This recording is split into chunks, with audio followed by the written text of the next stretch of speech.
प्रादेशिक मान्यता ही धोक्यात आली आहे। विधानसभा निवडणुकीतल्या सुमार कामगिरीनंतर मान्यता धोक्यात आली आहे। रेल्वे इंजिनचं चिन्ह राखण्यासाठी आता महाराष्ट्र नवनिर्माण सेनेला झगडावं लागणार आहे। विधानसभा निवडणुकीत मनसेचा केवळ एकच आमदार विजयी झाला आहे। मार्च 2010 मध्ये मनसेला प्रादेशिक पक्ष म्हणून मान्यता मिळाली होती। मनसेच्या मतांच्या टक्केवारीवर एक नजर टाकूयात। मनसेची मान्यता धोक्यात आहे। किमान 2 आमदार निवडून येणं आवश्यक होतं। विधानसभा निवडणुकीत किमान 6% मतं मिळायला हवी होती। विधानसभेच्या एकूण जागांपैकी 3% आमदार निवडून येण्याचे 2009 साली मनसेने 143 जागा लढवल्या आणि 13 जागांवर विजय मिळवला होता।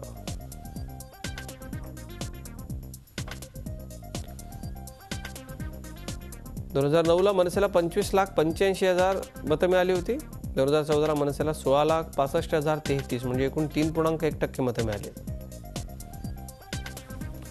आमचे प्रतिनिधी दिनेश दुखंडे आपल्या संपर्कात आहेत। दिनेश, मनसेसाठी धोक्याची घंटा ही प्रादेशिक मान्यता रद्द होऊ शकते। आता नेमकं काय चित्र आहे आणि कशा पद्धतीने महाराष्ट्र नवनिर्माण सेना याकडे बघते? कालच्या पराभवानंतर कुठल्या नेत्यांशी बातचीत झाली आहे का? नेते उपलब्ध होत आहेत का बोलायला?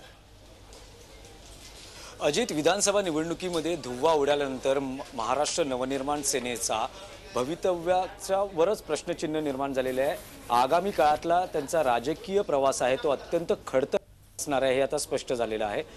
जर प्रादेशिक पक्ष म्हणून त्यांची मान्यता धोक्यात येण्याची एकूणच आपल्याला चिन्ह दिसत आहेत, कारण जे प्रादेशिक पक्ष मान्यता मिळण्याचे निकष आहेत या निकषांच्या बाहेर हा पक्ष गेलेला आहे। 2009 मध्ये ज्या विधानसभा निवडणुका झाल्या त्यात मनसेची कामगिरी चांगली होती। त्यांचे 13 आमदार विधानसभेवर निवडून गेले होते। त्यामुळे साहजिकच 10 मार्च 2010 मध्ये त्यांना प्रादेशिक पक्ष म्हणून मान्यता मिळाली।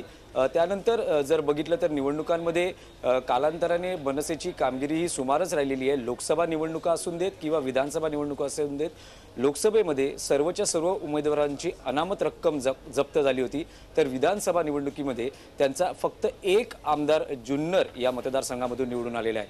जे निकष आहेत त्यामध्ये एकूणच विधानसभेत 2 आमदार आणि 6% मतं किंवा राज्याच्या एकूण विधानसभा मतदारसंघाच्या ज्या जागा आहेत त्यापैकी 3% जागा असाव्या लागतात किंवा विधानसभेमध्ये 3 आमदार तरी निवडून येणं असे हे निकष आहेत। आणि या निकषामध्ये सध्या तरी मनसे विधानसभा निवडणुकीचे निकाल पाहिले तर बसत नाहीये किंवा बाहेर गेलेली दिसून येते आहे। या ज्यावेळेस प्रादेशिक पक्ष म्हणून मान्यता मनसेला मिळाली त्यावेळेस त्यांचा आग्रह होता की ज्या चिन्हावर ते विधानसभा निवडणूक आणि लोकसभा निवडणुकी लढले होते 2009 मध्ये त्या इंजिन मिळावं आणि ते इंजिन चिन्ह त्यांना मिळालं। पण आता त्यांचं जे इंजिन चिन्ह आहे तेही जाऊ शकतं। झी 24 तास रहा एक पाऊल पुढे।